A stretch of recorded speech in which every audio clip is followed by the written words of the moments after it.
नमस्कार, मैं आरटीआई कार्यकर्ता जितेंद्र आपका स्वागत करता हूं।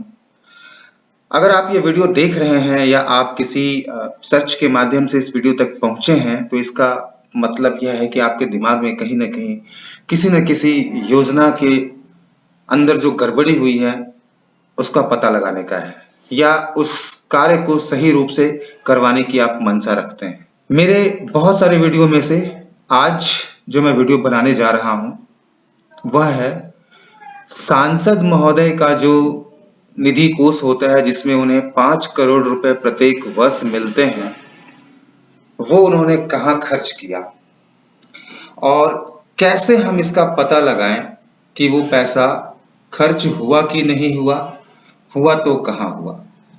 दोस्तों, मैं आपको एक चीज बता दूं कि ये जो पैसा है ना, ये आपके द्वारा, मेरे द्वारा कर के माध्यम से यानी कि टैक्स के माध्यम से सरकार तक पहुंचता है और सरकार फिर डेवलपमेंट के लिए, हमारे गांव के डेवलपमेंट के लिए, हमारे शहर के डेवलपमेंट के लिए यही पैसा जो है वो किसी न किसी योजना के माध्यम से भेजती है। तो पैसा तो हमारा है और सूचना का अधिकार अधिनियम 2005 हमें यह अधिकार देता है कि हम वो कोई भी सूचना मांग सकते हैं जो संसद में पेश करने योग्य है। तो हमें ये पूरा अधिकार है और हमें जानना भी चाहिए और ये हमारी जिम्मेदारी बनती है कि हम एक एक पैसे का हिसाब लें। मैंने इसके पहले के वीडियो में भी कहा है कि यदि हमने सिस्टम नहीं सुधारा और यदि हमने सिस्टम सुधार करके एक आने वाले जनरेशन को नहीं दिया ना, तो हमारे बैंक में करोड़ों अरबों रुपए हो किसी काम का नहीं है। पर यदि हमने एक अच्छा सिस्टम आने वाली जनरेशन को दिया तो शायद कम पैसे में भी अच्छी जिंदगी जी जा सकती है। और इसीलिए आज हम सीखेंगे कि माननीय सांसद जी का जो कोष है जिसमें उन्हें 5 करोड़ रुपए प्रत्येक वर्ष मिलता है, वो पैसा कहाँ खर्च करते हैं और इसका पता कैसे लगाया जाए और किस तरीके से हम आरटीआई एप्लीकेशन लिखें, किसको लिखें, ताकि सही ढंग से और अच्छे ढंग से जो है जवाब आए हमारे पास। तो चलिए फटाफट चलते हैं स्क्रीन की तरफ और देखते हैं कि हम कैसे उसको सीख सकते हैं। देखिए, सबसे पहले आपको क्या करना है, यहाँ पे अपना नाम लिखना है, जितेंद्र कुमार। मैंने अपना नाम लिखा, आप अपना नाम लिखेंगे। आप अपना पता लिखेंगे, यह डमी पता है इसलिए इसके ऊपर ध्यान मत दीजिएगा। आप अपना पता लिखेंगे और फोन नंबर लिखेंगे, ईमेल आईडी लिखेंगे और उसके बाद फिर आप जिस डेट को भी ये सूचना का अधिकार अधिनियम के तहत जो आप आवेदन लिख रहे हैं आरटीआई एप्लीकेशन, वो आप लिखेंगे। हर एक राज्य का अलग अलग डिपार्टमेंट होता है, अलग अलग उसका नाम हो सकता है। आप अपने राज्य के हिसाब से जो है उसका नाम पता कर लीजिएगा। जनरली यह योजना एवं विकास विभाग के अंदर आता है। वैसे मैं आपकी जानकारी के लिए एक चीज बता दूं कि जो सांसद महोदय होते हैं वो केंद्र की सत्ता में बैठते हैं, मगर इसका जो सांसद निधि का जो कोष होता है वो पैसा खर्च कहाँ करना है, किधर खर्च करना है, ये डिस्ट्रिक्ट एडमिनिस्ट्रेशन हैंडल करती है। मतलब जो उनका संसदीय क्षेत्र है वहां के जो अधिकारी होते हैं वो इसको हैंडल करते हैं। हमारे बिहार में यह योजना एवं विकास विभाग हैंडल करता है। तो आप ये यदि केंद्र में भेज देंगे तो वहां से आपको ये जवाब आएगा कि ये वो हैंडल नहीं करते हैं, और चूंकि केंद्र और स्टेट के बीच में ट्रांसफरेबिलिटी का ऑप्शन नहीं है इसलिए यह ट्रांसफर भी नहीं होगा। तो बेटर ये होगा कि आप सीधा जो है ये अपने डिस्ट्रिक्ट एडमिनिस्ट्रेशन में जो है जो डिपार्टमेंट हैंडल करता है, जैसे हमारे बिहार में यह योजना एवं विकास विभाग हैंडल करता है, तो आप उसको भेजें। अब मैं एक एप्लीकेशन बनाया मैंने यहाँ पे डमी आप लोगों के लिए। मैं दरभंगा के जो माननीय सांसद हैं श्री गोपाल जी ठाकुर, उनके जो सांसद निधि कोष में 5 करोड़ रुपए आते हैं प्रत्येक वर्ष, मैं उसके बारे में जानकारी चाहता हूं तो मैं कैसे लिखूंगा। तो सेवा में जन सूचना अधिकारी सह जिला योजना अधिकारी, योजना एवं विकास विभाग, दरभंगा, बिहार। सब्जेक्ट सूचना का अधिकार अधिनियम 2005 के धारा 6 के तहत दरभंगा के माननीय सांसद श्री गोपाल जी ठाकुर के स्थानीय क्षेत्र विकास निधि से संबंधित सूचना उपलब्ध कराने हेतु आवेदन। ये आपको सब्जेक्ट लिखना है।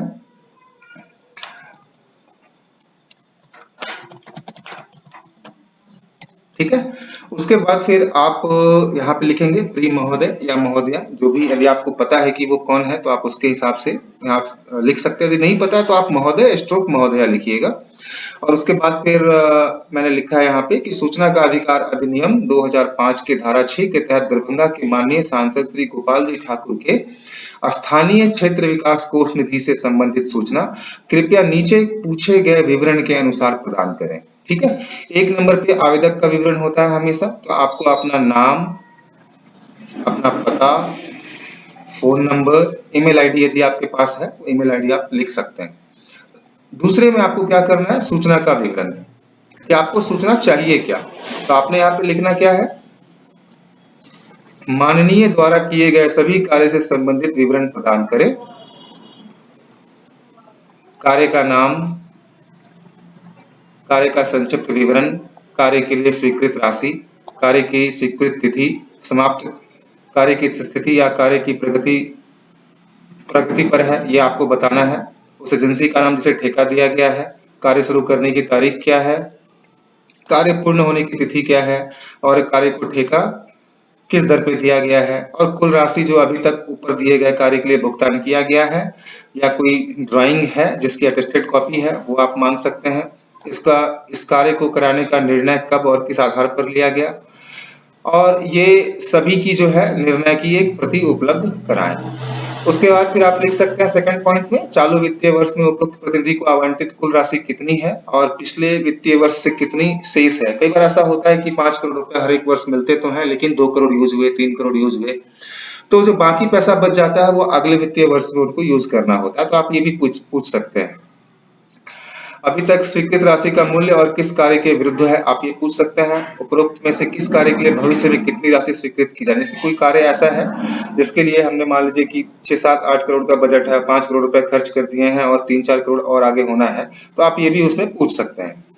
और उसके बाद फिर आपको जो पोस्टल ऑर्डर है जो आपको 10 रुपए का लगाना है, आप उसका डिटेल्स यहाँ पे लिखेंगे कि मैं आवेदन फीस के रूप में 10 रुपए का पोस्टल ऑर्डर संलग्न कर रहा हूं, और पोस्टल ऑर्डर का नंबर जो भी होगा आप वो यहाँ पे मेंशन कर सकते हैं।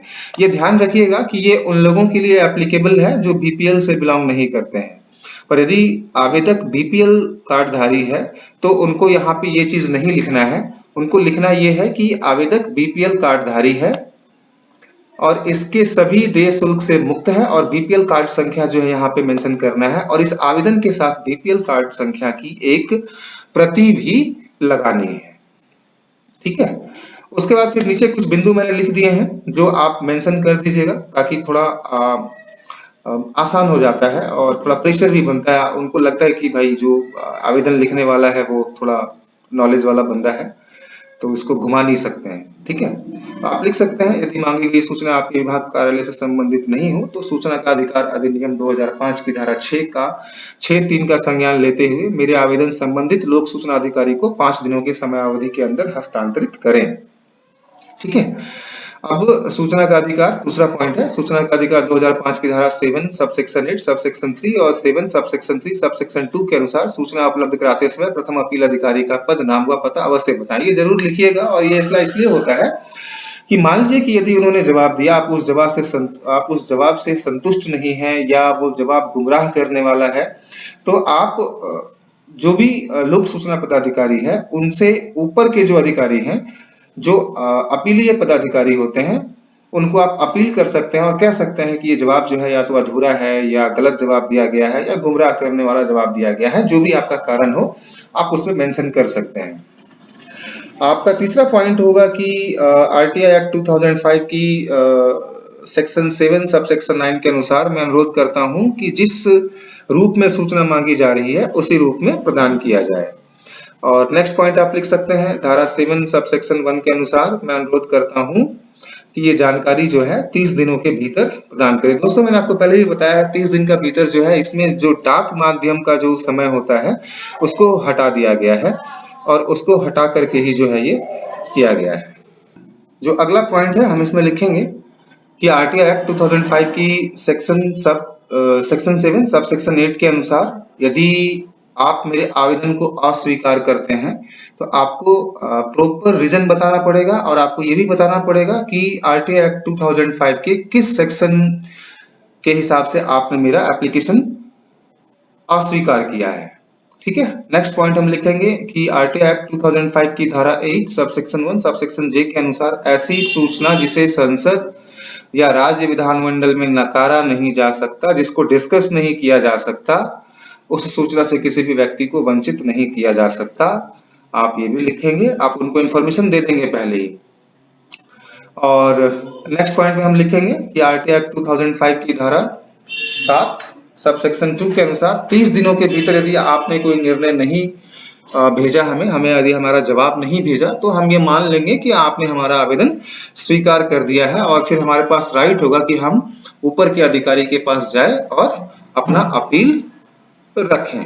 और अगला पॉइंट जो हम लिखेंगे, इसमें लिखना होगा कि मुझे किसी भी रीजन बताने की जरूरत नहीं है कि मुझे ये सूचना क्यों चाहिए। आप मुझसे ये चीज नहीं पूछ सकते हैं सिवाय वो चीज के जो पत्राचार से संबंधित जरूर, जैसे कि मेरा पता, ईमेल। हाँ ठीक है, आप ये मुझसे पूछ सकते हैं। यदि पता आपको पूरा नहीं लग रहा है तो आप फोन करके पूछ सकते हैं, ईमेल के जरिए पूछ सकते हैं या ईमेल पे भेज सकते हैं, मगर आप मुझसे ये नहीं पूछ सकते हैं कि मुझे ये जानकारी क्यों चाहिए।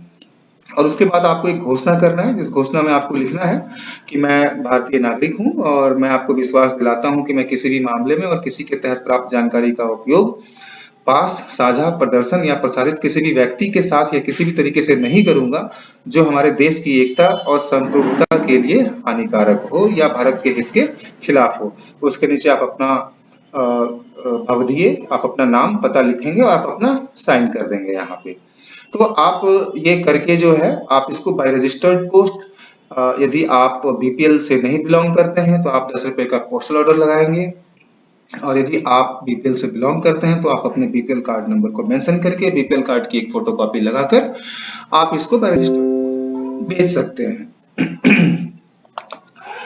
अब मैं आपको कुछ चीजें बताना चाहता हूं, वो ये है कि मैंने अभी एक आरटीआई किया था, सेम आरटीआई किया था, और उस आरटीआई का क्या जवाब आया ये मैं आपको बताना चाहता हूं। ये देखिए, ये मैंने आरटीआई किया था, और हमारा जो आरटीआई है ये मैंने ऑनलाइन किया था। ऑनलाइन के माध्यम से ये पटना गया, और पटना से जो है इसको हस्तांतरण यानी कि ट्रांसफर कर दिया गया है। आप ये देखिए, 14 जुलाई को ये ट्रांसफर किया गया है।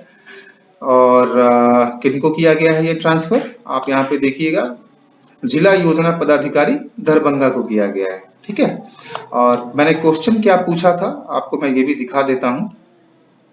ये ऑनलाइन कॉपी है, ठीक है, और मैंने इसमें एड्रेस और फोन नंबर मिटा दिया है क्योंकि वीडियो बना रहे हैं, बहुत सारे फोन आ जाते हैं इधर उधर से।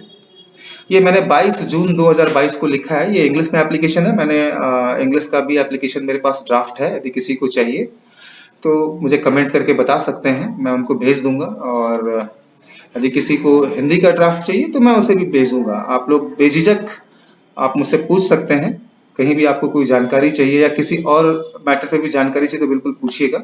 तो ये मैंने लिखा था, एप्लीकेशन इंग्लिश में लिखा है, और आप देख सकते हैं मैंने इसमें भी वही क्वेश्चंस पूछे हैं, बस सिर्फ ये इंग्लिश में है, ज़्यादा कुछ नहीं है। और सारे सेक्शंस को मैंने मेंशन किया, इसमें कुछ ज़्यादा सेक्शंस मेंशन है, हिंदी वाले में थोड़ा मैंने कम किया है, पर आप कर सकते हैं। 2, 4, 5 सेक्शंस नहीं भी करेंगे तो चलेगा, वो ऐसा कुछ मैंडेटरी नहीं है, ठीक है, मगर आप कर सकते हैं। तो इस तरीके से जो है आप एप्लीकेशन लिख सकते हैं, और इंतजार कीजिए, निश्चित ही जवाब आएगा। और जब आप ऐसी चीजें भेजते हैं तो कई बार ऐसा होता है कि आपको जवाब देने से पहले आपका काम हो जाता है। कई बार क्या होता है कि कोई सड़क बनी है, वो सड़क जो है वो 300 मीटर पास हुआ है और उसने 250 मीटर बना करके छोड़ दिया है। जब आपने उस सड़क के ऊपर आरटीआई लगाया तो आप वो जवाब देने से पहले जो है ना वो सड़क बना देगा, वो सड़क बना करके फिर आपको जवाब देगा। तो आपका काम तो हो गया। हमारा काम क्या है, डेवलपमेंट का, ठीक है, और वो होना चाहिए, होते रहना चाहिए, और वो हो जाता है।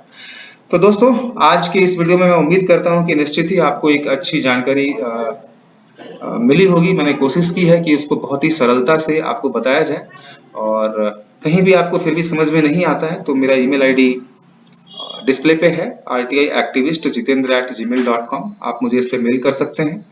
आप मुझे फेसबुक पे @beingrespo ट्विटर पे @beingrespo और इंस्टाग्राम @beingrespo पे फॉलो भी कर सकते हैं।